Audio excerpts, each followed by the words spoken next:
Hi, Aries. How are you? You're first up, and that's where you feel the most comfortable. This is Maxine Taylor, and I've got your November forecast right here. Look at all the action right around this area of the chart. I'm going to explain this to you. And of course, the full moon right here, I'm kind of saving that. This is just awesome. All right. First of all, let's start with Mars, the red planet. Wherever Mars is, that is what you throw yourself into, okay? It's been in your seventh house of partnership. And so relationships have been real important to you. Wherever Mars is in your chart, that's what comes first to you. Mars is the planet of war, um, uh, fighting, passion. And so here it is in your seventh house of relationships, and you may have been antsy in all of your relationships. However, you're throwing yourself into your relationships with both feet first. And on the 19th and 20th, Mars enters your eighth house. Now, the eighth house deals with other people's money. It deals with joint finances. It can deal even with stocks. In other words, it's mutually beneficial, hopefully, financial projects with other people. But with Mars in the eighth house deals with secrets, and you're looking beneath the surface at what is really going on in every area of your life. With Mars in the eighth, you really are throwing yourself into helping other people financially. And really feeling your passions incredibly intensely because Mars is the planet that says, I'm throwing myself into the action. Whatever I want to do it now. And you do.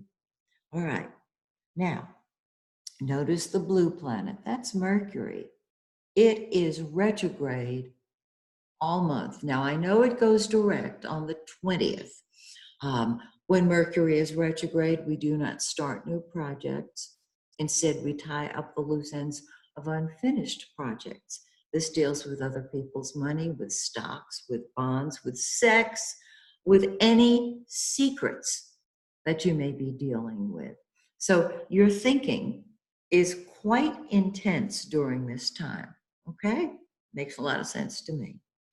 And so Mars goes direct in that eighth house on the 20th. And that's when you're going to be able to unearth the secrets that you're looking for. Mercury is retrograde in Scorpio, which is a very powerful sign and deals with secrets and with resurrection, also with magic. However, we are going to be in the shadow of the retrograde Mercury until December 8th, which means that even though Mercury will have gone direct right there on the 20th, and well, actually between the 20th and 21st, it goes stationary retrograde, stationary direct on the 20th, and then moves forward on the 21st. But there's always a kind of a fluctuation in energy when it goes direct. You might find yourself becoming argumentative, irritable, right around the time that Mercury goes direct. This is universally so.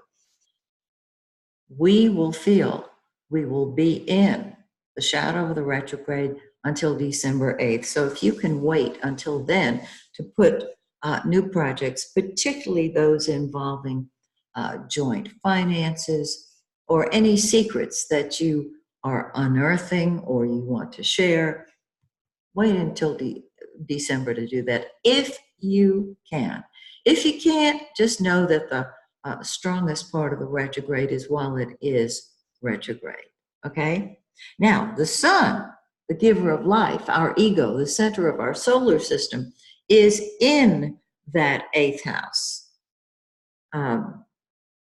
giving light to all kinds of secrets. It can be your own secrets that you've kept to yourself, that you've kept hidden from yourself. the sun in the 8th sheds light on them. And on the 22nd, the sun moves into that 9th house that is ruled traditionally by Sagittarius. And you see the big picture. Your answers are given to you. The intensity that you feel with planets in the 8th house just moves out of orb, and you get the answers you've been looking for. You may want to do some travel at that point. Keep your passport current. And the final thing I want to talk to you about as far as these planets are concerned is Venus, the planet of love and money and beauty. It's in your 9th house, and you really want your freedom. Venus says, I love freedom, and that's what's going on. On the 25th of the month, Venus enters your 10th house of your career and your public image. And this is great for your status in the community. With Venus, which rules love, in that 10th house for the world to see, love colors your chart. How beautiful. Now we have a new moon and a full moon. We start with a full moon. It's on the 12th of the month. It's in 20 degrees of Taurus. Look for 20 degrees of Taurus in your personal chart, because on the full moon, everything comes to a head. And for those of you who study astrology, you can see that this full moon is in the sign of Taurus in the 2nd house of money. Yes, your finances come to a head. Maybe you've invested over the long term, and this is a time when you create the wherewithal that you've waited for. Fingers crossed. And the new moon, now 2 weeks after the full moon, it starts waning. And just before the new moon, about 2 days before, we're in the dark of the moon, where everybody is tired and there's not that much energy. But on the 26th, we have a new moon. Now remember, the new moon sits on the sun. And this brings new life to your outlook, to your attitude, and just to your philosophy of life in general. It's a very optimistic time. So enjoy that great full moon. Enjoy the new moon. Love that Venus. And remember, Mercury is retrograde. Don't make any new plans during this month. Okay. So that's what I've got to share with you.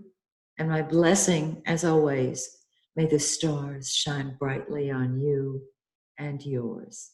Bye for now.